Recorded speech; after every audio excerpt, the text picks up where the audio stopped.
isn't to bombard students with lots and lots of work and make your life a misery and make you feel like your childhood has been, basically deleted.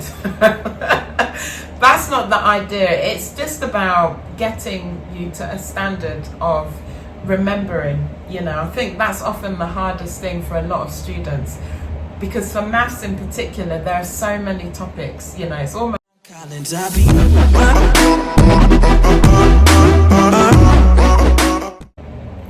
Hi geekers, I have got an amazing treat for you guys today. Today I have two very special guests, Geek School VIPs, Geek School graduates, Layla, Savannah. So before we carry on with this amazing video, please remember to like this video, subscribe to the channel and turn on the notifications so that you will get notified every time a new Geek School video goes up. Enjoy! Okay, so we've got Savannah here, as I've introduced earlier, and she has written all the exams, but we've had the grammar school results back and she's done amazingly in all the grammar schools. So it's just about that whole waiting game. But because she's done so well, we know that she'll definitely go to either one of the top grammars or a top independent school. And I just want you to talk about your process, because it's still quite fresh for you. What kind of routine did you put together, or did your mum or dad put together?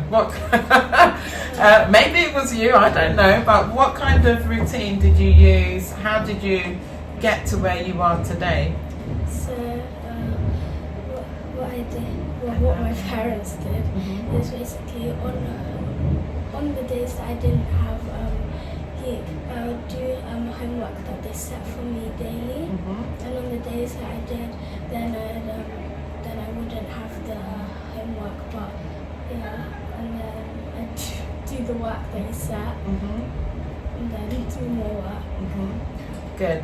So in the early days, I remember the homework was a bit of an issue at Geek School.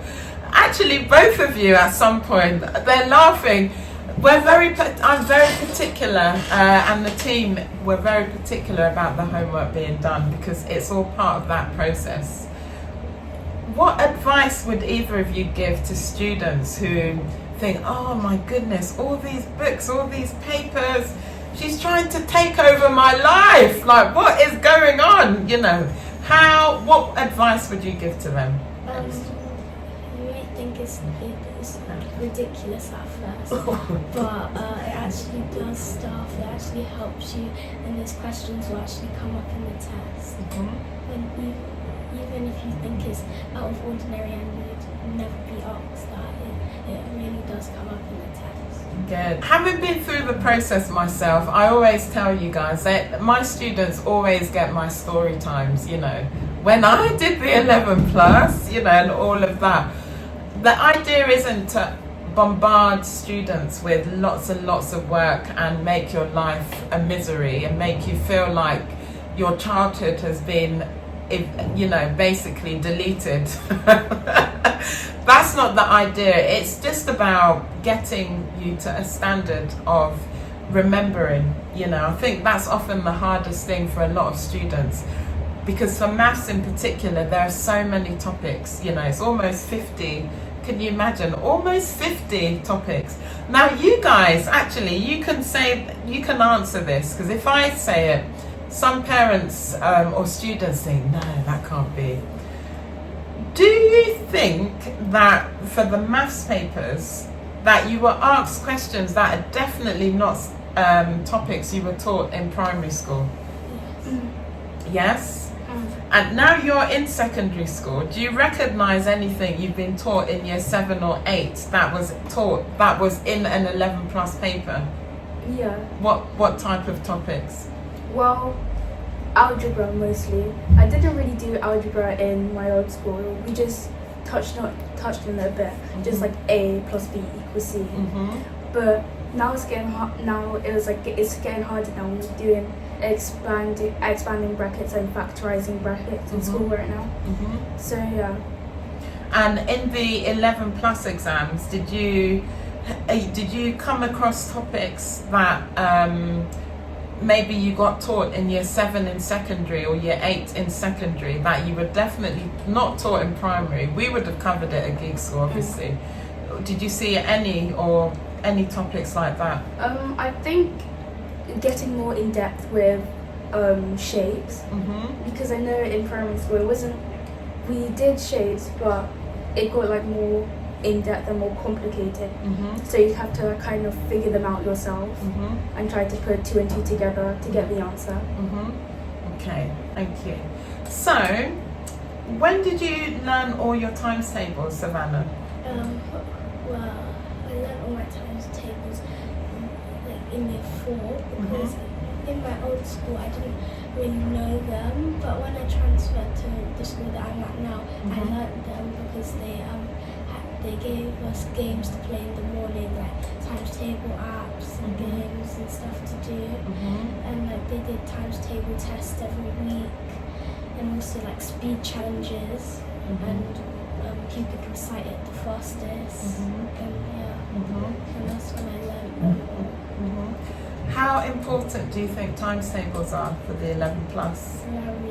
Very important. On a scale of 1 to 10, what would you say? 10? Yeah. Do you think that if you were still counting on your fingers and you didn't know the times tables, that you would have done so well I or think passed? just if you didn't know your timetable, you probably just wouldn't pass.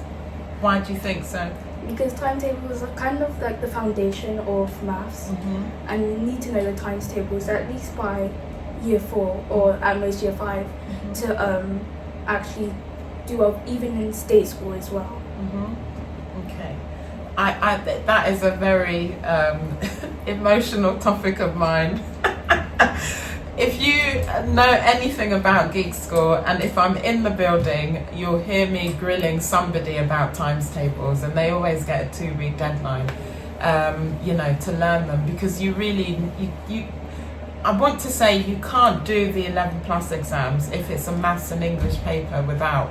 And even for things like verbal reasoning, some of the codes, you need to be able to recognise square numbers and so on.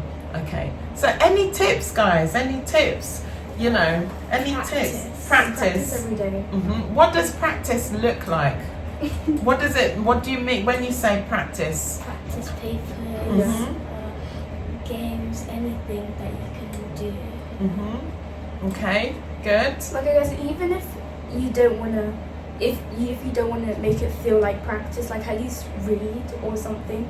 So at least like you're enjoying yourself whilst doing it, because it expands your vocabulary. So this thing about reading is another very emotional topic of mine, honestly. You can tell they're geek school graduates. They're talking about times tables, they're talking about reading, things that I literally, and I'm happy to say, I drone on and on about.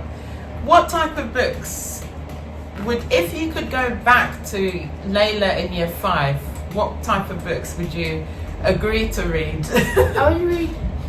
I usually read like long books, or like books that would be kind of hard for me to understand at first, so that would like encourage me to look at what the words mean, and like books that I would like really enjoy, because it seems fun when like you're in like an English test and like you know what a word means because you looked it up and spent time reading about it.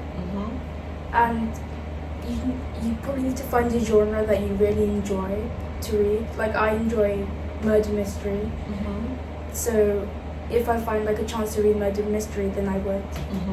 Okay, awesome. And Savannah?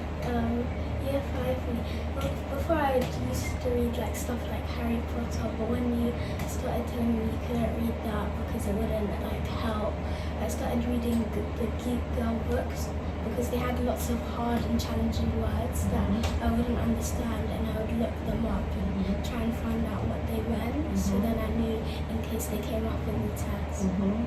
That's it. Reading is key, these days vocabulary is a bigger part of the 11 plus exams. We've seen this year, because of COVID, a lot of the independent schools even are using things like SEM adaptive tests, ISEB adaptive tests and so on, and they are really pushing vocab, you know. In SEM papers, boroughs like Bexley, for example, verbal reasoning there isn't so much the codes, it's more vocab and comprehension and so on. And children who don't read and read widely really struggle. You can get really able students, and just because of their verbal reasoning paper, they miss the mark and they don't get to go to a grammar school, you know. Or very, very brilliant mathematicians who can't string a sentence together to write for the creative writing task, you know. So that is very, very important. Well, thank you so much, guys, for your time. And you know, as ever, please remember to like, comment and subscribe, you know, and to share the love. Share this to those that you know, because the 11 plus is this weird hidden secret that many people never get to hear about until it's too late. So see you later. Bye. Bye.